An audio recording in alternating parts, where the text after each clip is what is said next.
Welcome to In the Arena, where politics and policy come alive. I'm your host, Mindy McAlinden, and we're diving deep into the issues, the power plays, and the strategies that shape our world.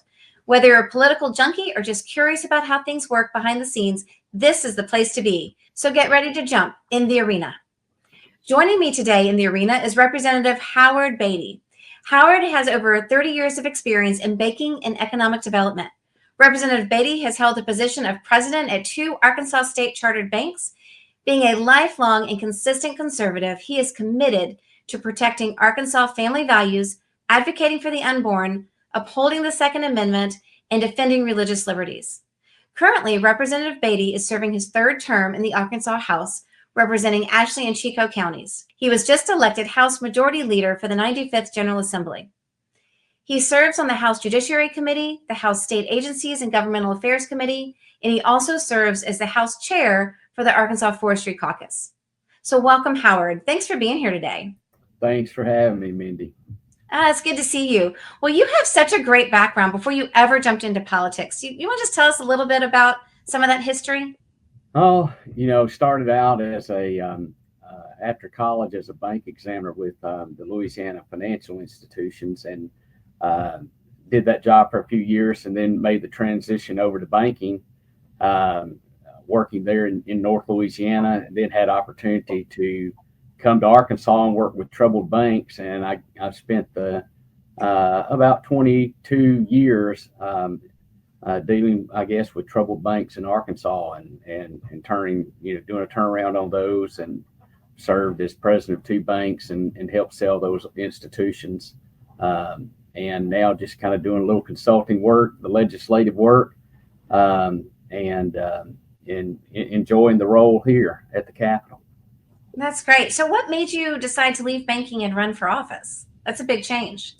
Well, I think it was an easy transition. I'd always told myself at 50, I kind of had the plan that maybe at 50, for some reason, I thought that would be the point I'd enter politics.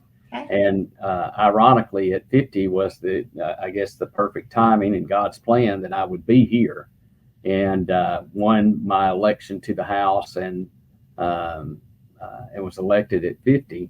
But it was a perfect timing. We had sold the bank in Crossett, had negotiated the deal there, and it was just an easy transition of moving on to something new. Again, God's got the perfect timing for everything, and those doors open. That's great. Was it different than you expected when you first started in the House? It's pretty much what I expected. It was a little different. I'd been around politics most of my life, there in Louisiana, and then here in the state.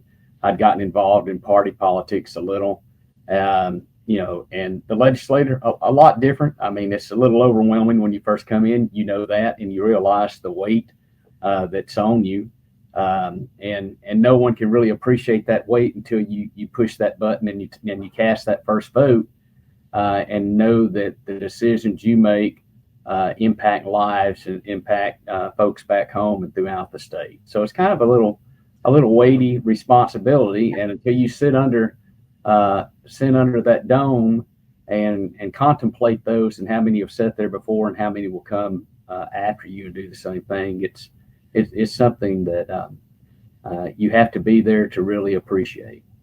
It's true. It is a huge honor to sit there, and when you have a moment to reflect on it, it is a little bit overwhelming at times. So I appreciate you sharing that.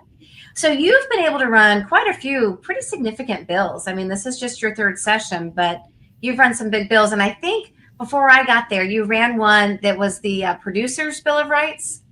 Well, now the Producer Bill of Rights, I think, is one that we're running this time, kind of dealing with the checkoff program. Is that the one? Oh, yes, that's the one I was thinking of. Yeah. Yeah, I think that's one that Gilmore and I are running. I'm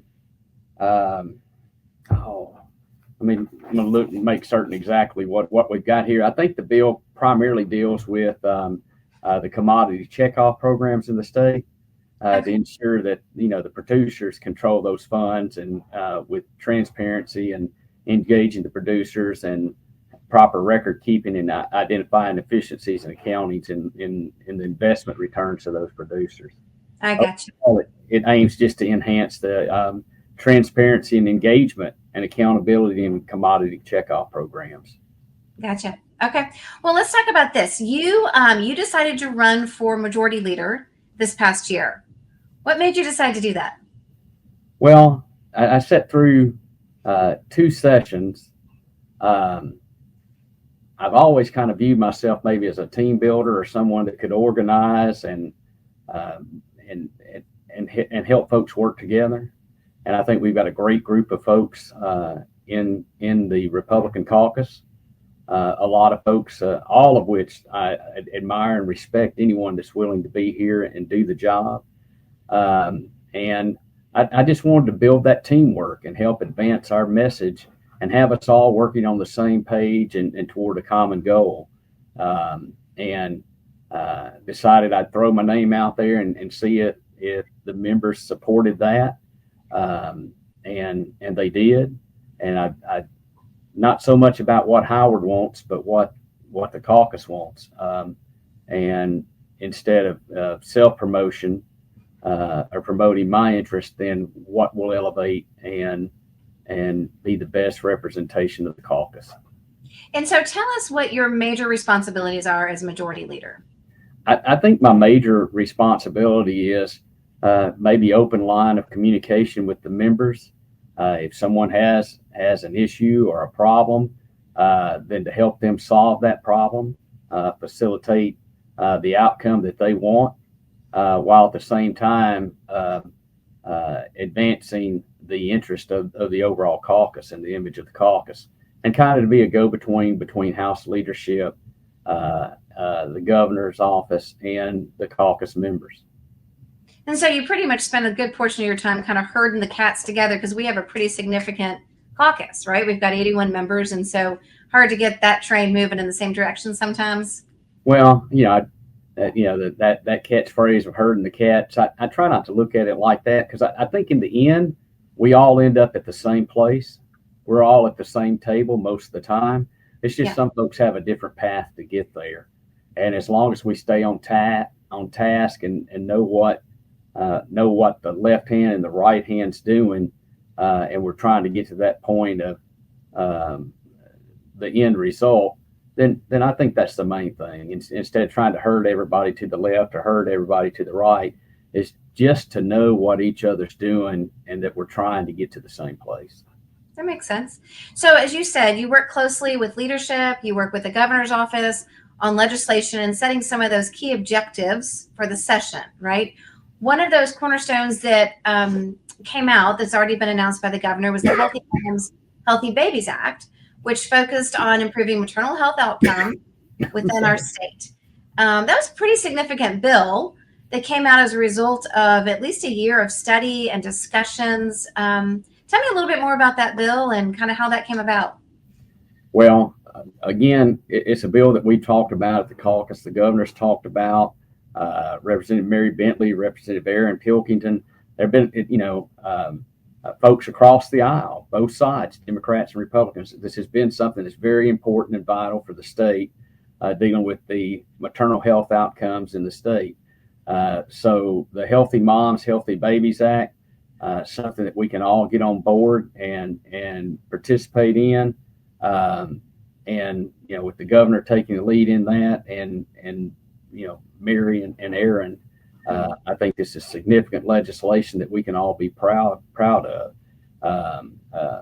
And it's going to make a huge difference in those outcomes.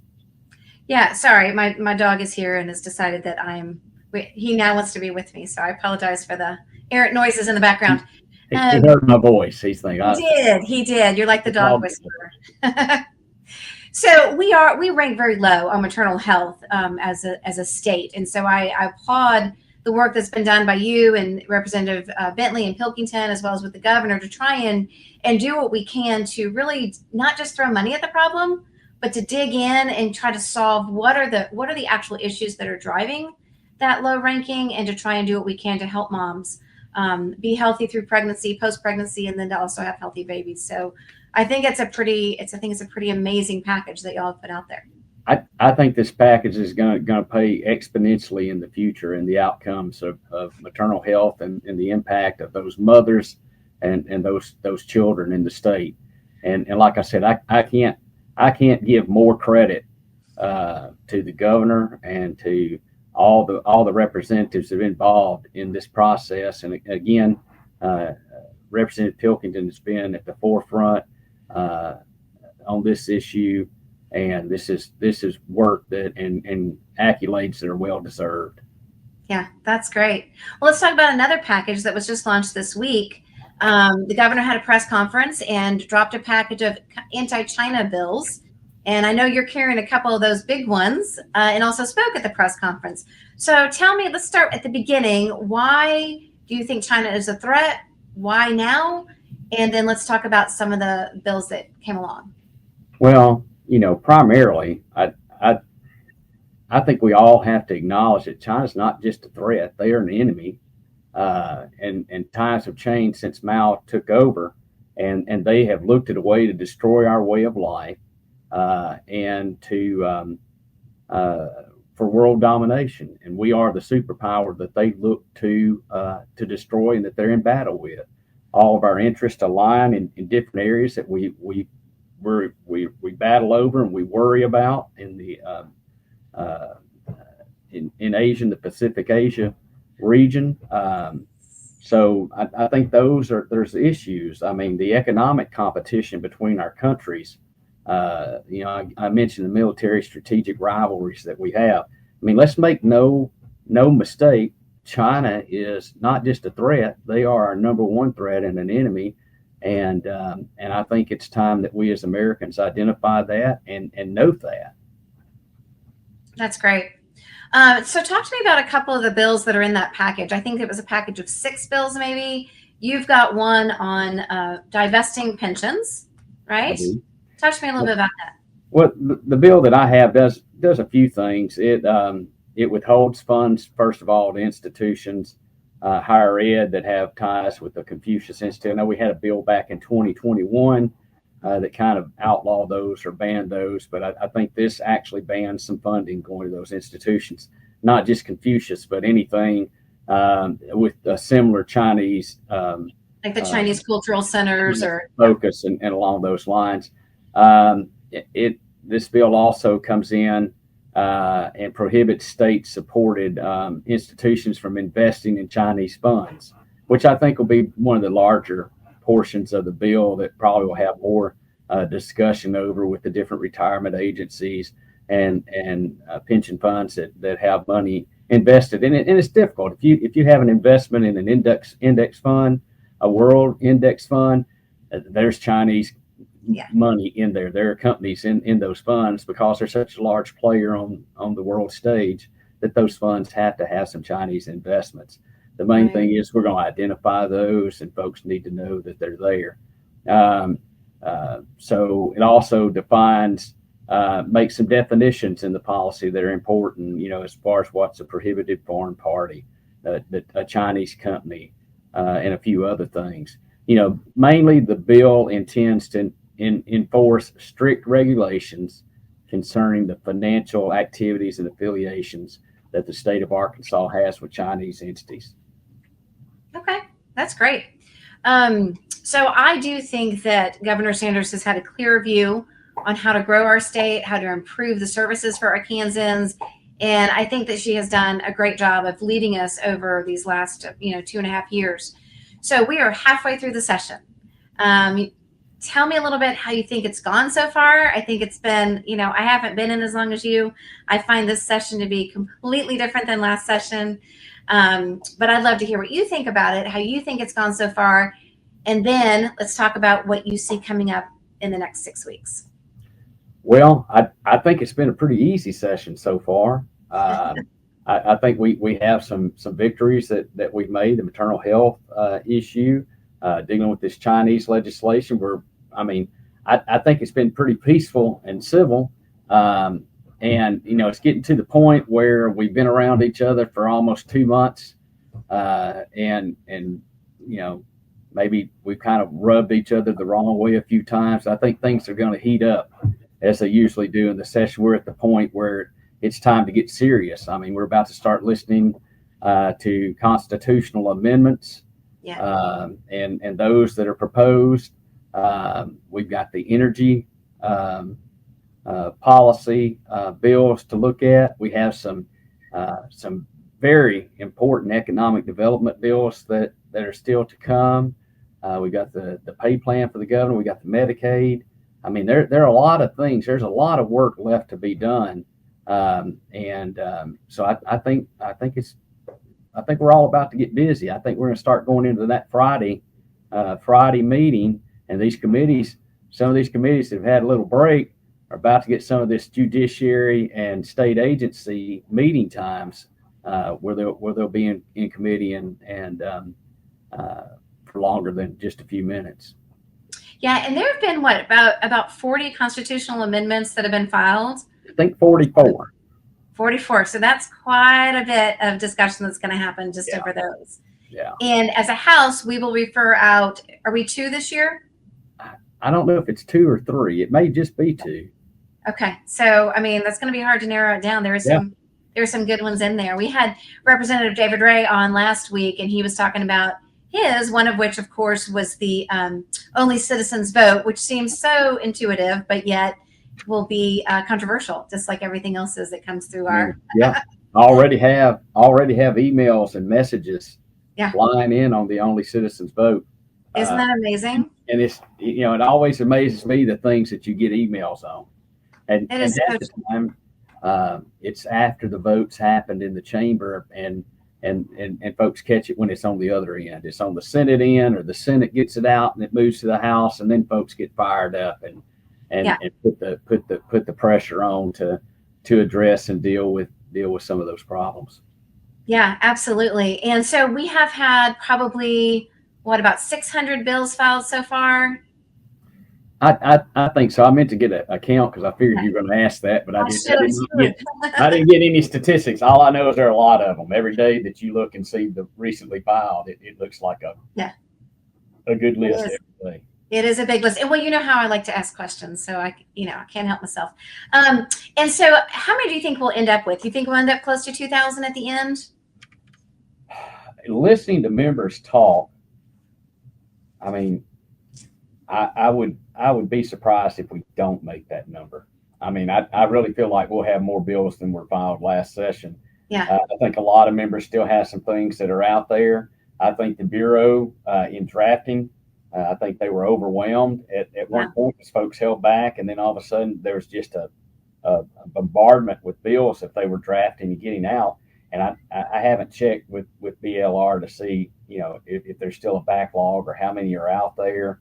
But if you listen to members, everybody's got 5 or 6 bills, and you do that by 100, there's 500 or 600 more bills out there. Yeah, absolutely. And BLR is the group that does the drafting of the actual bills for Arkansas. So I will say I am guilty. I think I've got 4 or 5 in the hopper that are just kind of hanging out there waiting for the right moment to drop them. So I am just as guilty as every other member. Yeah. Let me ask you this. Do you find it hard to run bills yourself, being majority leader? Are you finding that your time is really divided? And are you able to get accomplished what you personally feel like you need to do for your constituents? I make time to make certain that I take care of what's important to my constituents. Yeah. I think one of the things that I found a little difficult, and I'm still, learning, is I've had a lot of folks that want me to run bills, senators that reach out to me and ask me to run a bill with them. We talk about it. I'm like, oh, it sounds like a great bill. Like right now, I think I have 22 bills that are filed that I'm waiting on either a fiscal impact statement, or it's a Senate bill. I'm waiting on the senator to run that bill and get that down here. And what that usually translates to in my world is the last 2 weeks or a week of the session where I run 10 to 15 bills in 3 or 4 different committees on the House end or the Senate end. And even this session where a senator co-sponsor couldn't make a Senate committee meeting, and had to go and present the bill in the House and get it off the floor, and then also go present the bill in the Senate. Oh, wow. So those kind of things kind of can take on your time. And then just the number of meetings and different things that come up. So it's very busy, and it's just like today. A lot of folks are back home. I don't see many of legislators around the Capitol. Yeah. And there are a few of us that are still here today, dealing with a few issues and trying to get things wrapped up so that we can go home. And it's been, on the weekends, I think there's been one weekend that I've made it home on a Friday night since we started. Oh, wow. And that's crazy. So, it's usually go home Saturday night, church Sunday, and either drive back Sunday night or just say the heck with it. I'm going to get up and drive Monday morning. Wow. Come in. With those later starts, we can do that. So I am going to let you go because I know you've got a lot of stuff to do. As you just mentioned, you don't even get a lot of free time. And I know today you took a lot of time to come out and just to have this conversation with me, which I'm really grateful for. Well, you do a great job for us and appreciate the work you do. Thank you. It's good to get that message out about what you do and what we do here. So I applaud your work with your program and what. But wait, before you go, I have a question. So tell me either your favorite bill that you've run, whether or not it passed and became law, or a bill that you hope to run someday.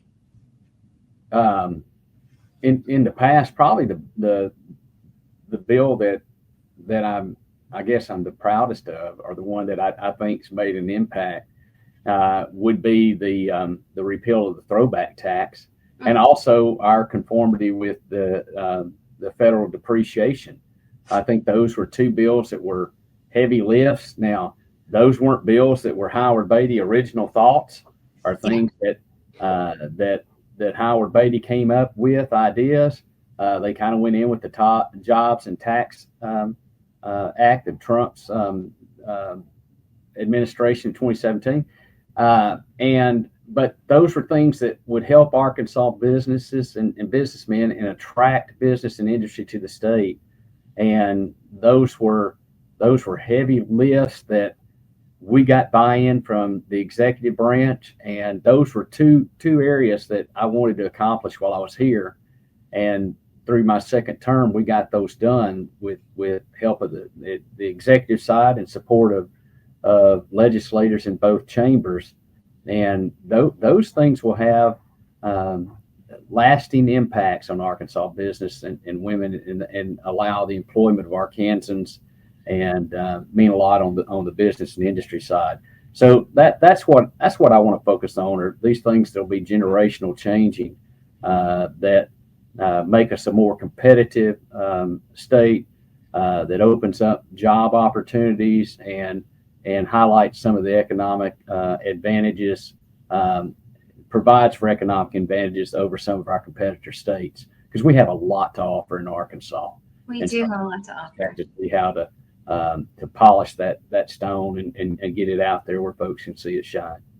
That's awesome. All right. Thank you so much for being here today. Thank you for your leadership, both in the House, but also in our state. We are fortunate to have you and your experience leading us along the way. I appreciate those kind words. Yep. Have a great day. So I so enjoy working with Howard, and just from listening to him, you can tell why. He is a man who has a true commitment to improving the lives of Arkansans. His legislative efforts reflect that commitment to supporting the agricultural sector, the ensuring public safety, and really promoting growth in Arkansas. He has such a wealth of experience in the financial sector, and he brings that fully into the House to come up with legislation, as he just mentioned, of doing the throwback bill where he clawed those dollars back to benefit, to benefit the Arkansans and Arkansas businesses. He also talked about a couple other bills that he is leading on or helping to lead on, which is the Healthy Moms Act. Arkansas currently ranks, I think, 49th in mental health or maternal health. And it has been a real issue. It came up last session as well, of how do we address this issue? How do we attack it? And the governor set up a commission to talk about this for the last year and a half. And what came out of that was this Healthy Moms Act. And it's pretty significant to try and improve the lives of pregnant women, to make sure that they're having healthy babies, getting the health care that they need, both during pregnancy, but as well as after pregnancy, and making sure that even their mental health is strong, because that can be a really tough time, especially for single moms. And then we have these anti-China bills, and it is a fantastic package where we are making sure that we are protecting Arkansas, that we are making sure that products are made in Arkansas, not in China, that we are not investing in our adversaries. We're not putting our investment dollars into China, and we are really trying to make sure that we are keeping Arkansas healthy. So I hope you enjoyed meeting Representative and Majority Leader Howard Beaty today. Thank you for joining me, and I look forward to seeing you next week in the arena.